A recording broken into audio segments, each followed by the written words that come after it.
हम में और साधु में यही अंतर है कि हम महाराज सुविधा में भी असुविधा को खोज लेते हैं और साधु असुविधा में भी सुविधा को खोज लेता है। जगन्नाथ जी के भक्त हुए माधवदास। इनका जन्म तो कन्नौज में हुआ है। पत्नी का देहांत तो हुआ, छोटा पुत्र था, तो बहुत लोगों ने कहा विवाह करो, लेकिन इन्होंने कहा कि इन सब झंझटों में पड़ने से लाभ नहीं, और माधवदास जी पुरी आ गए। अब मैंने कहा ना कि साधु तो जब द्वार पर खड़ा है तो उसे जो मिले वो पाता ही है। माधवदास जी पहुंच गए जगन्नाथपुरी में ही किसी पुरी के निवासी के घर। सुबह ही सुबह पहुंच गए और कहने लगे, लाओ मां मुझे कुछ दे दो,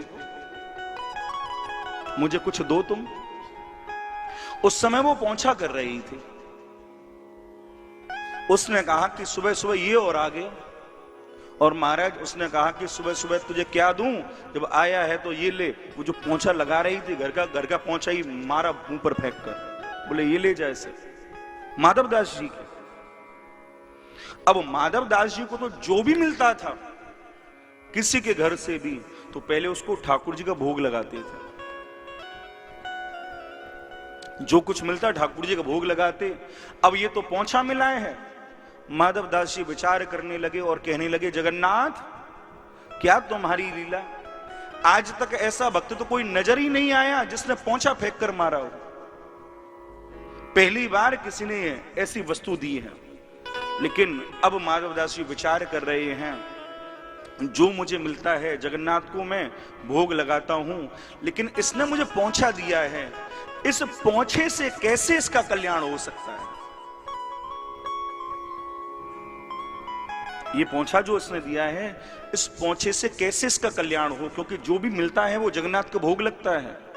देने वाला कुछ भी देता है और वो भगवान को जब अरोगा जाता है तो देने वाले का कल्याण होता है।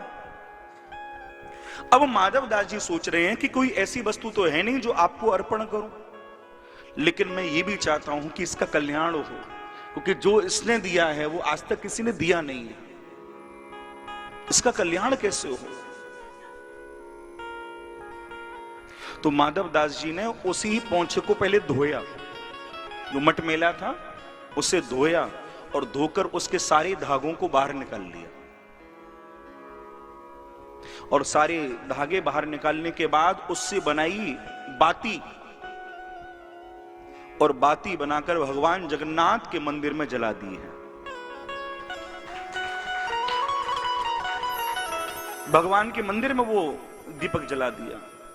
और जैसे जैसे उस दीपक का प्रकाश जगन्नाथ के मुख पर पड़ रहा है, तैसे ही तैसे महाराज उस स्त्री को जिसने वो पोंछा फेंक कर मारा था, उसे आत्मग्लानि हो रही है। ये उसे आवाज हो रहा है कि मैंने ये क्या कर दिया। माधवदास जैसे भक्त को मैंने पोंछा फेंक कर मारा, ये मैंने क्या कर दिया। उसे ग्लानि हो रही है।